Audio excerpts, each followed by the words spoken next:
जी नमस्कार। स्वागत है दोस्तों आपके अपने यूट्यूब चैनल हिंदी परीक्षा पर। तो दोस्तों आज हम इस वीडियो में बात करने वाले हैं हमारे क्लास 10 के MIL हिंदी की जो क्लासेस चल रही थी अरुणिमा सिन्हा साहस की मिसाल, इसका ऑलरेडी हमने 2 वीडियो अपलोड कर दिया था जो कि चैनल के प्लेलिस्ट में आप लोगों को मिल जाएगा। और हम लोगों ने पिछले वीडियो में यहाँ तक देख लिया था, ठीक है। तीव्र इच्छा हो रही थी, तो आगे देखते हैं कि अरुणिमा का सपना कैसे साकार होता है, ठीक है। आगे बढ़े। बसंती पाल ने अरुणिमा की बातें ध्यान से सुनी। अरुणिमा की आंखों में तैरते सपने। जो अरुणिमा थी बचंती पाल के पास जब वो हॉस्पिटल से पहुंची तो अरुणिमा की आंखों में जो सपने थे, ठीक है, वो अपनी चुनौतियों के सामने सिर न झुकाने का अदम्य मनोबल और प्रबल आत्मविश्वास का अनुभव करने के बाद उसके मन में यह विश्वास जगा कि अगर इस युवती को सहारा और साहस मिले, सही तरीके से प्रशिक्षण मिले, तो जरूर यह एक दिन अपने लक्ष्य पर पहुँच कर दिखाएगी। अब ये सारी जो बातें हैं ये बचंती पाल जो है वो सोच रही हैं कि अगर इस लड़की को थोड़ा सहारा मिल जाता है, अगर इसे सही तरीके से गाइडिंग मिल जाती है, उसे गाइड मिल जाता है, तो वो अपने लक्ष्य पर जरूर पहुंच जाएगी।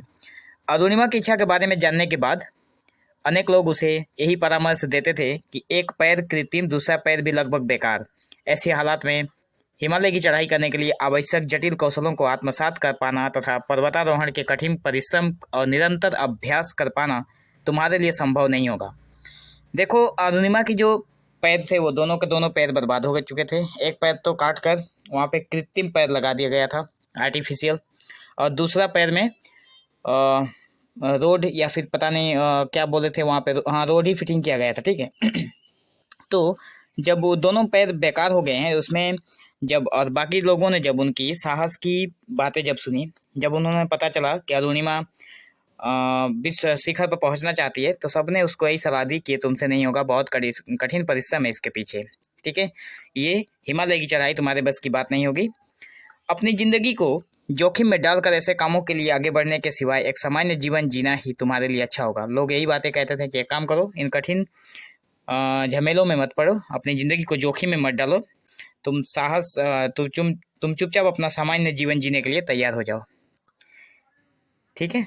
यहाँ पर ये बाकी जो लोग थे वो सबको, मतलब सारे लोग ऐसे ही उसको बोल रहे थे अरुणिमा सिन्हा को। परंतु जिसकी आंखों में एवरेस्ट विजय का सपना हो, मन में अदम्य साहस और प्रबल आत्मविश्वास हो, उसे ऐसी बातों से अपने लक्ष्य से भ्रमित करना संभव नहीं है। जो आदमी एवरेस्ट चढ़ने का एवरेस्ट विजय करने का सपना देख रहा हो, वो इन सब बातों से नहीं घबराने वाला, वो भ्रमित नहीं होगा, ठीक है। उसका रास्ता भटका नहीं सकते आप। हमेशा अपने लक्ष्य को सामने रखकर अरुणिमा धीरे धीरे आगे बढ़ती गई।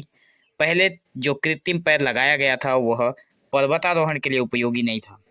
पहले जो पैर लगाया गया था उस पैर के साथ वो पर्वत पर नहीं चढ़ सकती। पर्वतारोहण मतलब पर्वत पर आरोहण करना। एक नया पैर लगाने में लगभग 60-70, ठीक है, 60-70 हज़ार रुपये की ज़रूरत होती है एक नया पैर लगाने में। परंतु कोशिश करने पर वो भी संभव हुआ। उन्होंने पैसे का इंतजाम भी किया और पैर भी लगवाया।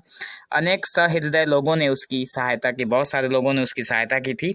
आखिर वो दिन आ गया जब सचमुच एक कृत्रिम पैर और लोहे की चीक लगाकर, हाँ यहाँ पे चीक मिला, हाँ यही चीक वाला लगा, उनका और एक पैर में चीक लगाया गया था, ठीक है।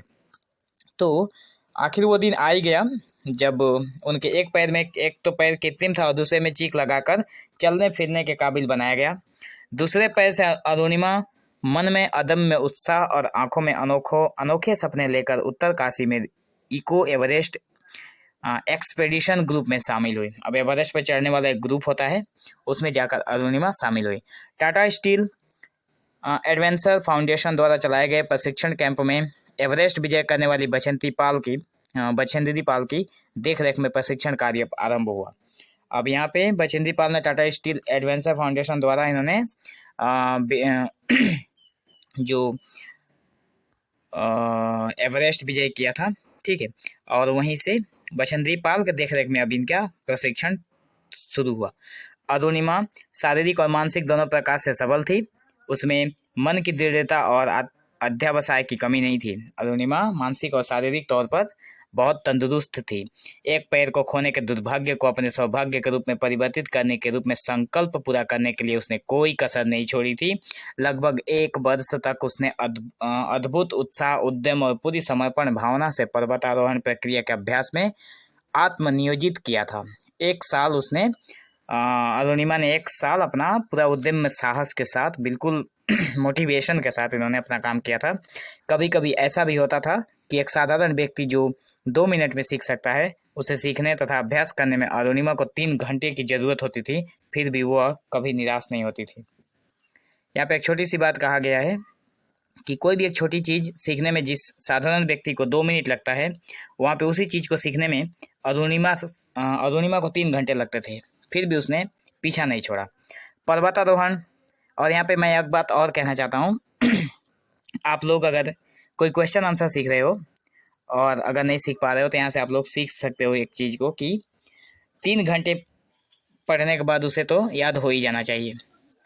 पर्वतारोहण अभियान के दौरान अरुणिमा के लहूलुहान पैरों को देखकर उसे सहायता करने वाला शोरपा भी कई बार उसे जान बचाने के लिए वहां से लौट जाने का उपदेश देता था। अब यहाँ पे पर्वतारोहण जब वो कर रही थी तो उनका पैर में से खून निकल रहे थे। लहूलुहान मतलब रक्त निकलना, ठीक है। तो उनके साथ जो लोग थे उन्होंने कहा था कि एक काम करो, अपनी जान बचाओ और रिटर्न लौट जाओ। परंतु अरुणिमा किसी भी विपत्ति के सामने हार मानकर सिर झुकाना नहीं चाहती थी। परंतु अरुणिमा जो थी वो अरुणिमा ठहरी, वो जाने वाली थी नहीं। आखिर अरुणिमा लद्दाख में स्थित माउंट शमशेर कांगरी की 21,108 फीट की ऊंचाई तक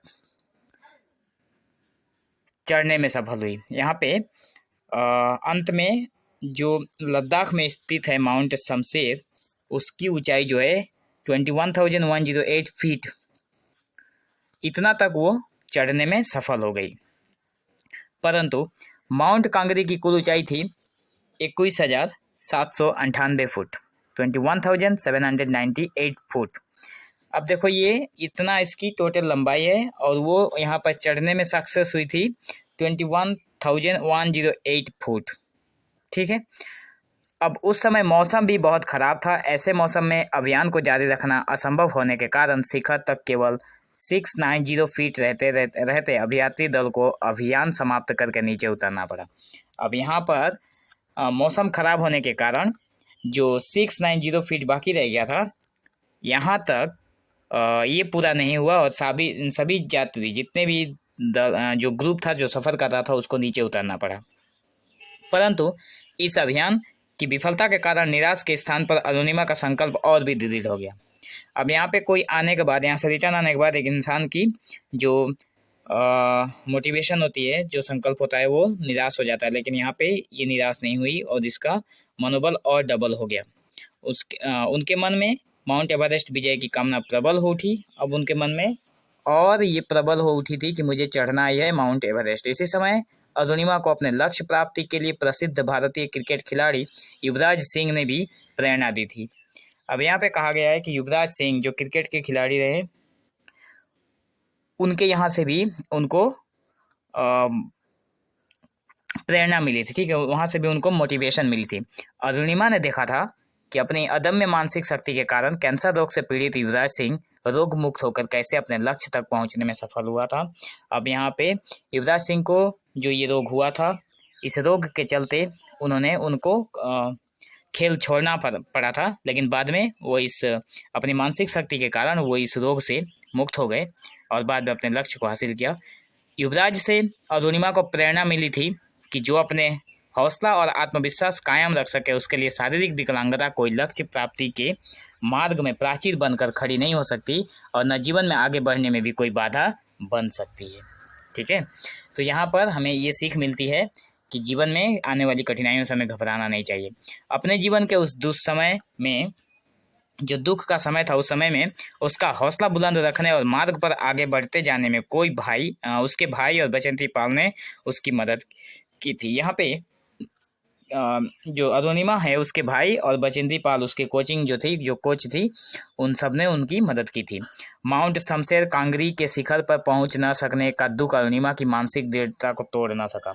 अब यहाँ पे उसके माउंट शमशेर कांगरी जो है, इसके ऊपर पूरी तरीके से नहीं चढ़ पाई थी। 690 जो फुट बाकी रह गया था, इतना ना चढ़ने की वजह से उनके मन में कोई दुख नहीं था।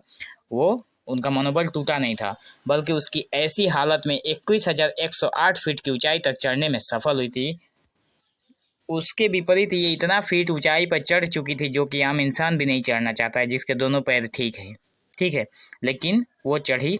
इस बात ने उसके विश्वास को और भी दृढ़ किया को माउंट एवरेस्ट की चढ़ाई भी पूरी कर सकेंगी।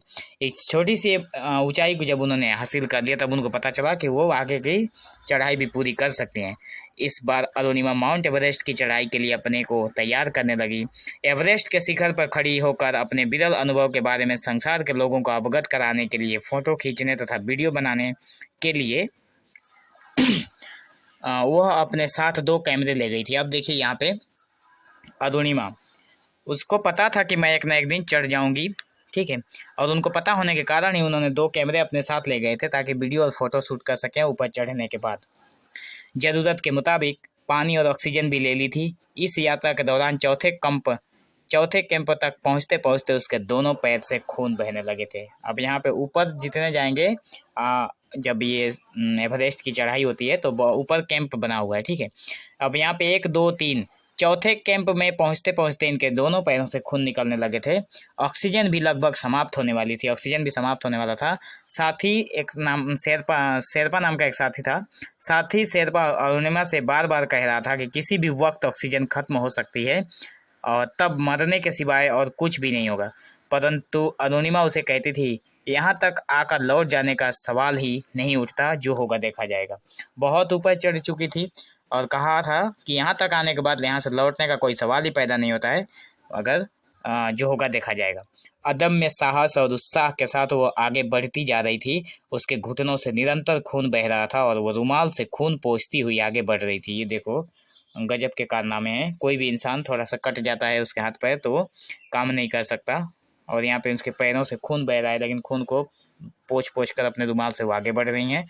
मार्ग में उसे अनेक पर्वतारोहियों की लाशें इधर उधर पड़ी हुई दिखाई पड़ी थी। बहुत सारे पर्वतारोही थे जिनको ऊपर जाते वक्त उनकी मृत्यु हो जाती थी, परंतु कोई भी बाधा उसे रोक नहीं पाई। इन सारी चीज़ों को देखने के बाद भी उनका मन डगमग नहीं हुआ। अंत में उसके अथक परिश्रम और अदम्य मनोबल और अध्यावसाय का सुफल प्राप्त हुआ।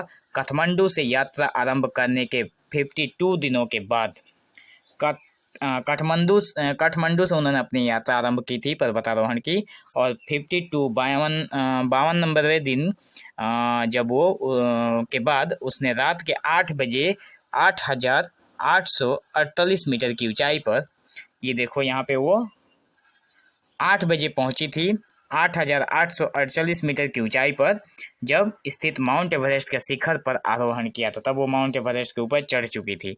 इस स्थान पर पहुंचने तक पर्वतारोहियों के पास थोड़ी सी ही ऑक्सीजन शेष बची थी, इसलिए शिखर पर आरोहण के बाद उन्हें जल्दी उतर आना पड़ा, क्योंकि ऑक्सीजन खत्म होने से पहले ही उन्हें उतरने के रास्ते पहले कैंप तक पहुंचना जरूरी होता था। अब यहाँ पे इन्होंने कहा कि यहाँ पे ये बात हमें समझ में आ रही है कि ऊपर जाने के बाद उनका ऑक्सीजन जैसे ही ख़त्म हुआ, वो पहुँच चुकी थी, तो वहाँ पे ज़्यादा समय तक वो ना रुक पाई और जल्द ही वहाँ से उन्हें रिटर्न आना पड़ा, क्योंकि ऑक्सीजन खत्म होने वाला था और जल्द से जल्द उन्हें अपने पहले कैंप में आकर ऑक्सीजन लेना था, ठीक है। तो इसलिए शिखर पर आरोहण करने के बाद उन्हें जल्दी उतर आना पड़ा, क्योंकि ऑक्सीजन खत्म होने से पहले ही उन्हें उतरने के रास्ते पहले कैंप तक पहुँचना जरूरी होता है। अरुणिमा के पास भी थोड़ी सी ऑक्सीजन बची थी। उसके साथ जो शेरपा गया था, उसे अरुणिमा ने शिखर पर खड़ी उसकी तस्वीर और वीडियो लेने का अनुरोध किया था, और वहाँ से शिखर पर खड़ी उनको फोटो और वीडियो लेने का अनुरोध किया था। साथ ही शेरपा ने उन्हें समझाया कि वहाँ ज़्यादा तक रहने से जान का खतरा हो सकता है। उसने भारत का तिरंगा लिए अरुणिमा का फोटो और वीडियो लिया, और उसने जल्द से जल्द वहाँ पर अरुणिमा का फोटो और वीडियो लिया। लगभग 1.5 घंटे तक वे एवरेस्ट के शिखर पर रहे। 1.5 घंटे तक वे लोग वहाँ पे रहे थे, और वह स्मरणीय दिन था 21 मई 2013। यहाँ पर एक बात हमें ज़रूर सोचना चाहिए कि जिस सपने को हम लोग देखते हैं, अगर वो सपना पूरा होता है तो उससे बड़ी खुशी हमें कुछ और नहीं मिलती है। यहाँ पे अंत में वो दिन आया 21 मई 2013 में। वो 1.5 घंटे के लिए माउंट एवरेस्ट पर रुकी थी अरुणिमा सिन्हा, और अपने साथ ही शेरपा को कहा था कि फ़ोटो और वीडियो जरूर लेना, वो भी भारतीय तिरंगे के साथ उसने लिया भी था। इस अभूतपूर्व सफलता के लिए भारत सरकार ने अरुणिमा को सन 2015 में पद्म श्री के सम्मान से सम्मानित किया। तत्कालीन राष्ट्रपति प्रणब मुखर्जी ने उससे यह सम्मान प्रदान किया। केवल यही नहीं, राष्ट्रपति महोदय ने उसे सन 2015 का तेंजिंग नोर्गे सम्मान से भी सम्मानित किया। एक काम करना आप लोग, यहाँ से ये जो सम्मान है ना, जितने भी भारतीयों को जिसने दिया है, ये सारे नोट डाउन कर लेना अपने कॉपी में, ठीक है। कि राष्ट्रपति ने क्या दिया, कब दिया, उसके बाद प्रधानमंत्री ने क्या दिया, कब दिया, ठीक है। भारत सरकार ने क्या दिया। प्रधानमंत्री नरेंद्र मोदी जी ने एक समारोह में अरुणिमा की लिखी पुस्तक का लोकार्पण करके उसकी बहुत प्रशंसा की थी। ये देखो, यहाँ पे और एक बात है कि इससे पहले जो 2014 में पूर्व राष्ट्रपति थे डॉक्टर APJ अब्दुल कलाम, से उसे अमेजिंग इंडियन अवार्ड भी मिला था। सबसे इम्पोर्टेंट बात यह है कि आज के प्रधानमंत्री जो नरेंद्र मोदी हैं, उन्होंने ही उनकी लिखी अरुणिमा के द्वारा लिखी गई एक पुस्तक का उन्होंने लोकार्पण करके उसकी बहुत प्रशंसा की थी। इस प्रकार अनेक व्यक्ति अपनी प्रतिभा के कारण विभिन्न परिवेश में राष्ट्रीय पटल पर सितारों के समान चमकते हुए सहस्त्र जनों के लिए आशा और प्रेरणा के स्रोत बन जाते हैं।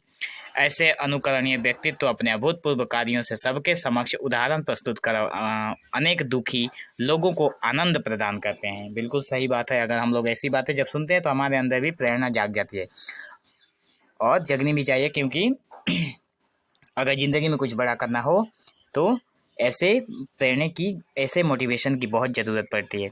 उन्हें निराशा और हताशा से मुक्ति दिलाते हैं और नए उद्यम के साथ जीवन में आगे बढ़ते हुए अपने लक्ष्य तक पहुंचने के लिए साहस और दृढ़ता प्रदान करते हैं।